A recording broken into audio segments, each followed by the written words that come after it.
Louise Hay film, Gregg Braden interview, take one. I was trained as a scientist. My background's in the hard sciences, physical sciences, the earth sciences. In the 60s and 70s, when I received that training, there was no room for the possibility of the kind of things that we're talking about now, the kinds of things that suggest that our inner world and our inner thoughts, feelings, emotions, beliefs in any way affect the world around us. And it was through direct experience what I began to understand was that this is the great secret that everyone knows except us in the West. Almost any other culture that we go to, from the monasteries in Egypt and Tibet and India into Bolivia and Peru, the indigenous traditions, little villages in the Andes Mountains, they all know that there is this experience that we can have inside of our bodies that affects our world in some way, and our science simply has not allowed for that historically. Well, I was trained as a scientist, and I was trained to look in the world around me for my answers, so I began to go to these places.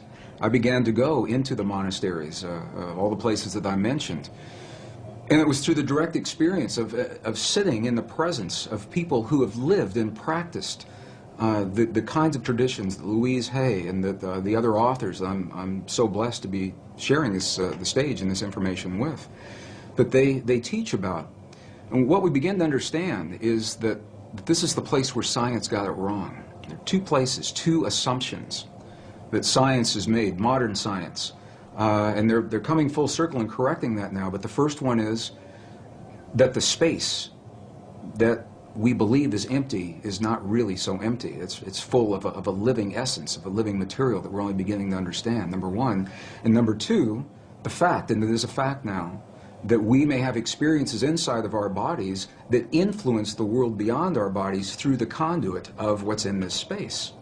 So it was in going into the monasteries and the nunneries and speaking with the indigenous people, looking at them eye to eye, heart to heart, God to God, and I could say to these people, when you just performed that miracle, when you just performed that miraculous healing, what is it that you did inside of your body to make that happen? And if I didn't understand what they told me, I'd ask them again and again and again through the translators until I understood that they were creating an experience, producing an effect inside of their bodies that my science never told me was possible or existed. And that was the path that led me. I just want to emphasize, science is good. And I believe our science is good and served us well. It simply is incomplete. And so it was that path that allowed me to flesh out the missing pieces that we're only beginning to understand today, marrying the best science of our time with the wisdom, 5,000 years of wisdom of our past, into a greater understanding. And that understanding brings us right back to the question. That's a long answer to a short question. But it brings us back to where we're only now beginning to understand that there is something that we can do in our lives that influence not only the physical body, ours and those of other people around us, but literally influence the physical reality of our world, and that changes everything. It changes everything that we in the West believe about ourselves. So as a scientist, I've also come to understand this is a very different way for many people to think about themselves and their world. And I've found that there's a learning curve that our audiences and our friends and families and coworkers in my career at the Water Fountain, this is not something that people typically talk about in a technical organization. They don't wake up in the morning and say, what kinds of feelings, what kinds of dreams, what kinds of healings did you have over the weekend? You know, they're talking about who won the football game and who won the lotteries. But this is where it brings us, the relevance in our lives, because we all are having experiences every day. Whether we are consciously aware of it or not, those experiences are physically affecting our bodies and our world. What Western science now is beginning to understand, only in the last years of the 20th and now the first years of the 21st century, it is now a scientific fact that the space between things is anything but empty. It is full of a living, pulsating essence that is so new, scientists have yet to agree on a single term. Some are calling it a quantum hologram, very technical sounding name. Dr. Edgar Mitchell, the former Apollo astronaut, I've had the honor of sharing a stage with him a number of times. He calls it nature's mind. Stephen Hawking calls it the mind of God. Others simply call it the field. In 1944, the father of quantum physics, Max Planck, identified the existence of this field, and he called it the matrix. He said, underlying everything that we see, our bodies included, everything we see in the world around us in our bodies, he said, there is the existence of what must be a conscious and intelligent mind. This is his language in 1944.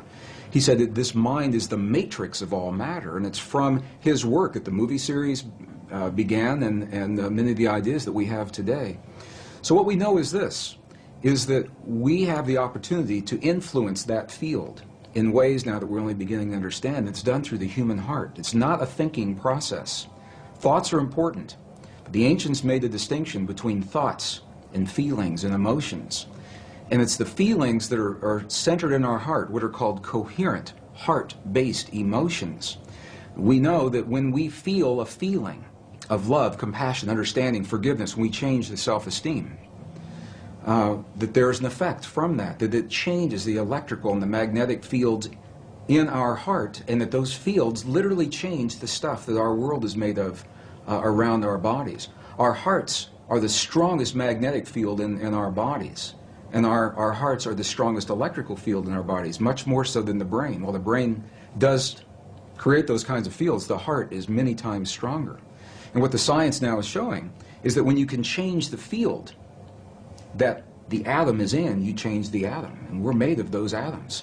So when we have feelings in our hearts, we're changing the field that connects the stuff everything is made of, and we literally are altering our physical reality in ways that sound miraculous in Western science. But again, this is the great secret everyone knows except us, because Western science has only arrived at this understanding. You go to these ancient and indigenous traditions and cultures, it's where they begin. They begin with the understanding, sure, everything's connected, and sure, we're part of it. And then they take us one step further and they say, here, I'll show you. I'll show you how to create the effects in your body so that you can heal your body and you can heal the bodies of others. You can change your self-esteem and your body will mirror that change. It doesn't have to be a long, slow, drawn-out process. It can happen very, very quickly. It can happen in a matter of minutes. We have video documentation from medicineless hospitals in Beijing, China, for example, where they understand these practices and they've employed them for several thousand years. And we can look into the body of a living woman with a cancerous tumor that Western science says is inoperable. And then we can watch as three practitioners that understand the language of human emotion. They create the feeling in their bodies. They're not looking at that tumor as an illness. They see that woman as whole, healthy, vital, completely enabled, fully capacitated. And as they feel that feeling strongly among themselves, her physical body mirrors that. And we can see it through sonograms. We can see that tumor disappear in less than 3 minutes. And that's how quickly reality can change. And this is where the disconnect comes in with Western science. Because I've shared this information with scientists and medical doctors all over the world, and they say, wow, it's a miracle. We're going to have to come back and study this, and we will as soon as we find a cure for cancer, or as soon as we find the cure to cure on the mechanical level, what they see as a mechanical process. And what we now know is our physical body is the outpicturing, is the mirror of something that is not so physical. And this is where science now is only arriving. The three practitioners in the medicineless hospital in Beijing did not judge that cancerous tumor. They didn't judge it right, wrong, good, or bad. They said it's a quantum possibility, and there are many possibilities. Of course, this is just one. They said, now we're going to choose another one. But this is subtle and very, very different way of looking at things, because they acknowledge what is and invite a new possibility rather than having a charge on what is there and feeling that somehow we have to manipulate or cut out, in the case of a tumor, or change, hammer the physical reality into submission. What they're doing is acknowledging that moment, that example, and they're changing it on the level of what we would call the quantum blueprint. They're feeling the feeling as if another possibility has occurred, and in doing so, allowing that possibility to replace the one that exists without judging the one that exists. I was an aerospace engineer in Denver, Colorado during the last years of the Cold War, 1980s, and it was when the famous brown cloud was inundating Denver, and we couldn't all drive on the same days. We had to carpool on different days. And one day I went to an engineer friend's house to do my carpool for that week, and I got there a little early. And I'd never been to his house before, and I said, "Can I use your bathroom?" And I went in there, and he had little Post-it notes of affirmations all over the bathroom that said, "My perfect mate is manifesting for me now. My perfect mate is manifesting for me now." We got in his car, and he had little Post-it notes all over the dashboard and the rearview mirror. "My perfect mate is manifesting for me now." And of course, I knew what his office looked like, and it was the same way. He had them all over the walls in the CRT. I said, "Does this affirmation work for you?" He said, "Nah." He said, "It never does." And I said, "Why do you think that is?" And he said, well, look at me. Who'd want to be with somebody like me? I'm just an engineer, you know. He had a very low self-esteem about himself. And I began to think about the way that he was applying those affirmations, and other people have applied them very successfully. And what I found the difference was, for him, it was a thought process that never went beyond what was happening in his mind, in his own picturing, his own self-esteem. And the thought is important. The ancients are very clear about this in the Sanskrit text. They tell us that the thought is the image of the quantum possibility. So in other words, in the realm of all possibilities, everything already exists. My friend's perfect relationship and the worst one he'll ever have. The lightest of the light, the darkest of the dark. Our greatest healing and our greatest suffering, they're already there. And what they invite us to do in these ancient traditions is to reach into those possibilities with our mind. This is the power of the mind. And isolate, we lock in one of those possibilities. So now we have taken it and identified it. However, to bring it into this world, to breathe life into that possibility, is the power of human emotion. Our love for that possibility, or our fear of that possibility, either one will work. To bring that quantum possibility into the particle reality of our everyday lives. We don't have to know that. It sounds very technical. We just have a feeling. But this is the science of, appears to be the science of how these things are working. So this is why our self-esteem is so important. When we feel, when my engineer friend felt that, why would anybody want to be with me, is what he said to me. The affirmation for him was an empty affirmation. It was a thought that had no energy to invite it into this world.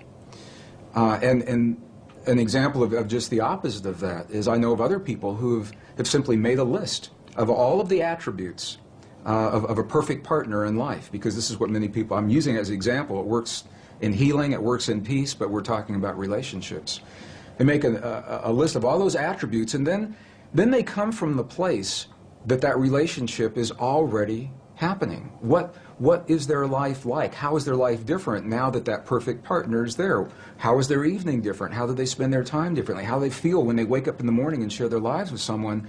And it's those feelings that they live throughout the day. It's not something you sit down and do for a minute and then you get up and walk away.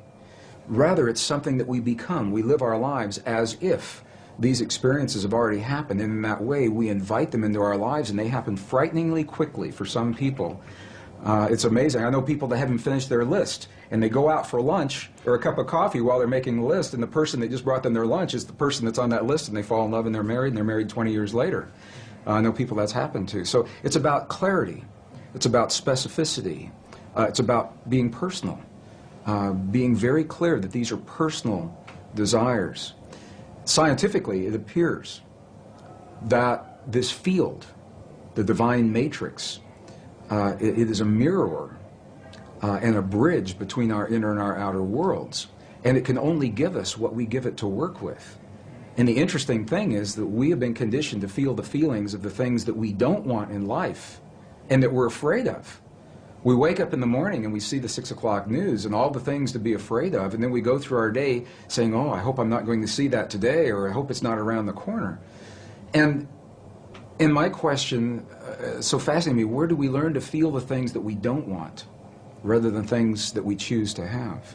And how would our lives be different if we could cut through all of the static and simply choose in our lives what we would like each moment of each day, or our relationships, or our abundance, or our careers, or the peace in our families to look like? What would our lives look like if we could do that? And there's very good scientific evidence showing precisely what our lives would look like because we would very quickly experience everything that we've created. As a scientist, one of the first things I had to understand, and again, my training, I was trained in the hard sciences, and there was no allowance for any inner experience to have an effect on our outer world to begin with. Number two, I was raised in a relatively conservative community in the Midwest. I was born in Missouri, Kansas City, Missouri.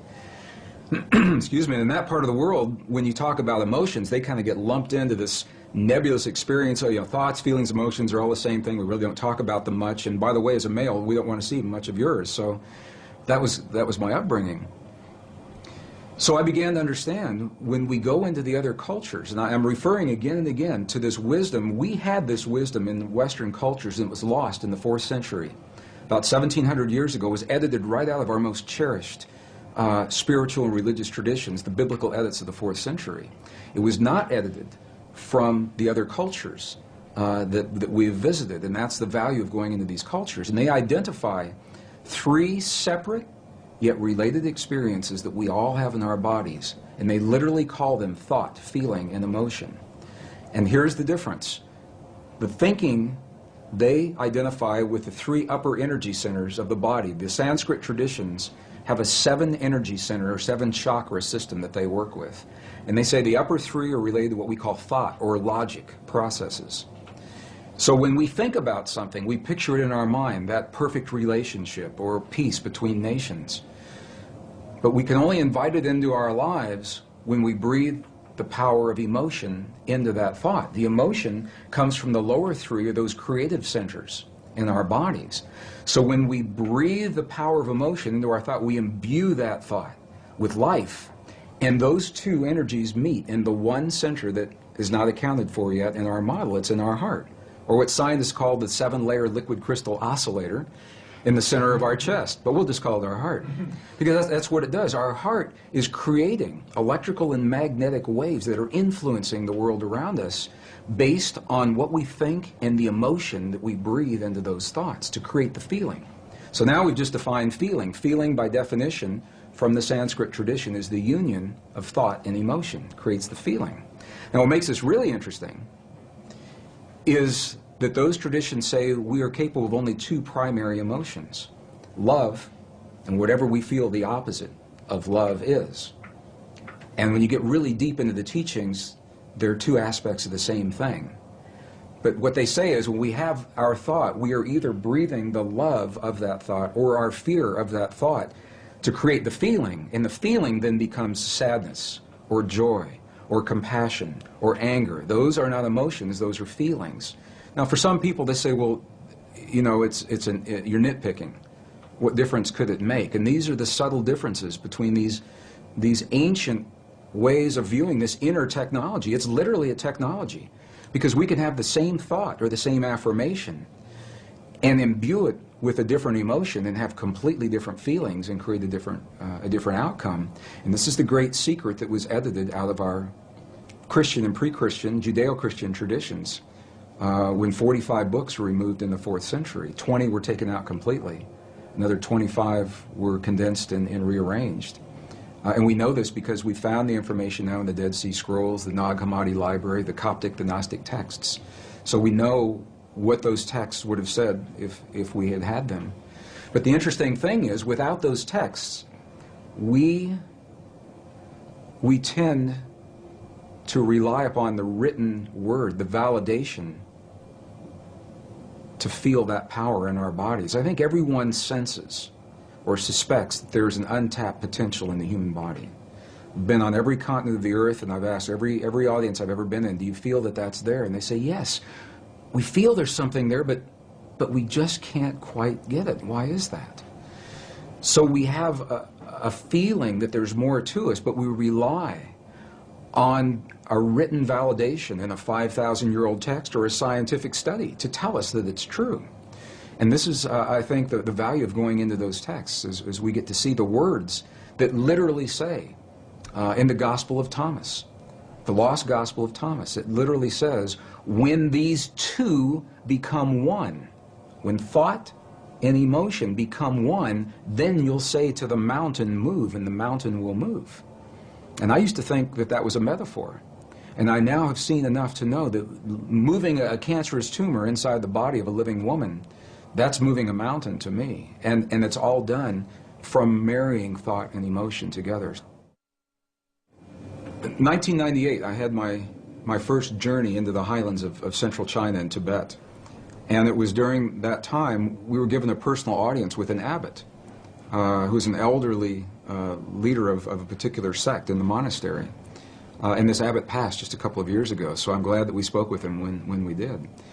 And it was this man, I asked the question that I asked every monk, every nun, I asked the shaman in Peru and Bolivia, but I had the clearest response from this man. And I asked him a question. I said, when we see your prayers on the outside, and we see you in the chanting hall for 12, 16, 18 hours a day, and we see the bells and the bowls and the mudras and the mantras and the gongs and the chimes and the incense, when we see your prayers on the outside, I said, what are you doing on the inside? And this was the man that looked at me. He said, you've never seen our prayers, because a prayer cannot be seen.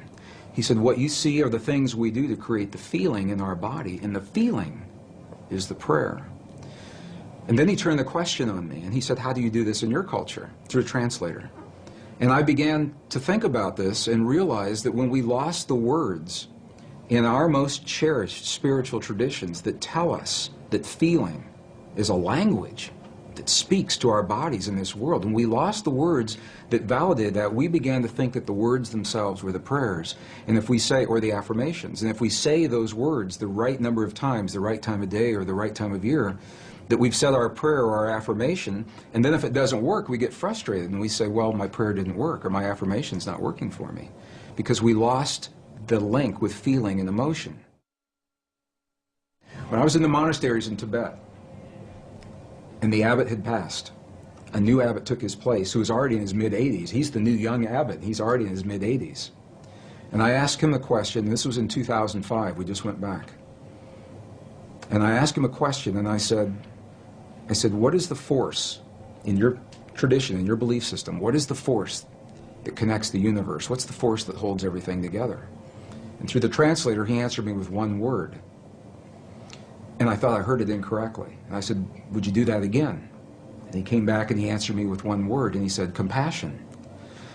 And I said, well, wait a minute. I said, is compassion a force that holds everything together, or is it a feeling that we experience in our bodies? And he said, yes. And that was very powerful for me to understand that, because it says that we have the ability to feel in our bodies the stuff that holds this universe together. And we're really not so different from those quantum particles in the stars beyond us, or in the tumor that's in front of us, in the suffering of our loved ones, or in the peace between the nations. It's all part of the same thing. The challenge is to make it more than an intellectual exercise. How do we know we're part of all that is? One of the ways that helped me come to that realization, there was an experiment that was done in 1997 in Geneva, Switzerland. Made world headlines. 3,500 reporters from the science journals were there. They documented this experiment, and it didn't make the cover of Time magazine or USA Today, although I think it should have. And what the experiment showed, the bottom line, was that when you take the stuff our world is made of, a particle of matter, one particle, and even if you split that particle and send each portion to different locations, which is what this experiment did. They split one particle of matter and sent one particle 7 miles this direction, the other 7 miles that direction. They were 14 miles apart, and even though they were separated physically, they were still connected energetically. So that when one particle had an experience, they would disturb one particle, the other one acted like it was having the experience. Sometimes the other one would act like it was having the experience before the scientist even disturbed the first particle. And it's mind-boggling. He said, well, how can this be? But what this tells us is that once matter is physically joined, even when it becomes separate, the energy is still there that's connecting it. And this is why it's important to me, because if we go back far enough in time, all the particles of matter of this entire universe that are expanding were all meshed together in a single particle about the size of a green pea, is what scientists tell us today. It's what the computer models suggest.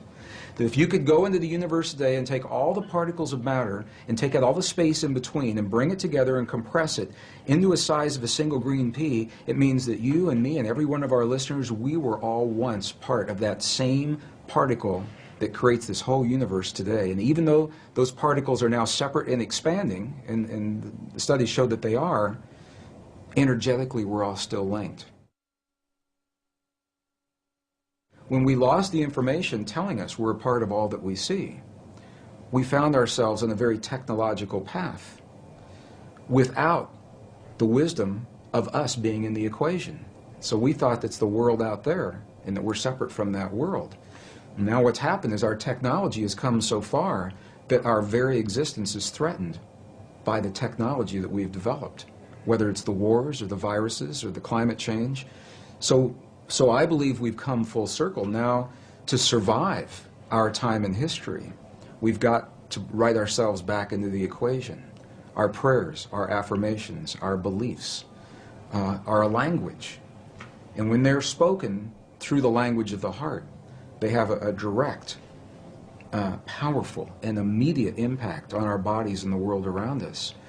And it invites us to be very, very aware of what it is that we truly hold in our hearts as the truth of our world, because we live that in our lives, from the lightest of the light to the darkest of the dark, the greatest fears and the greatest joys.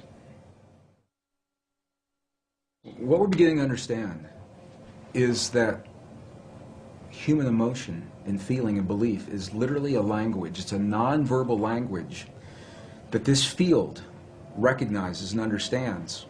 And the field works in what we call real time. It doesn't know about a few minutes from now. So if you say in your affirmation, 20 minutes from now, I'd like for my perfect mate to manifest for me now, it doesn't know about 20 minutes from now. It is a real-time application. And this is why the key, and this is what the ancients say, and this is what the monks and the nuns tell us real-time today. They say to be very specific about what it is that we're choosing to have in our lives, because what we're doing, and it helps if we understand this, what we're doing is in the world of quantum possibility, in the soup, the nebulous soup of all possibilities, what we're doing is we're isolating, we're locking one into place. And if we're not specific about what that possibility is, then how can the field be specific about what it is that it gives to us? Whatever it takes to get us to the point where we can transcend the limits, the laws of physics and biology as we've known them in the past. We have a power within us that transcends those laws, that we're more than our mistakes, that we're more than the suffering, we're more than the limits that we believed in the past. And that is where I say, wow, that really inspires me. Click like below and then click the link in the description box.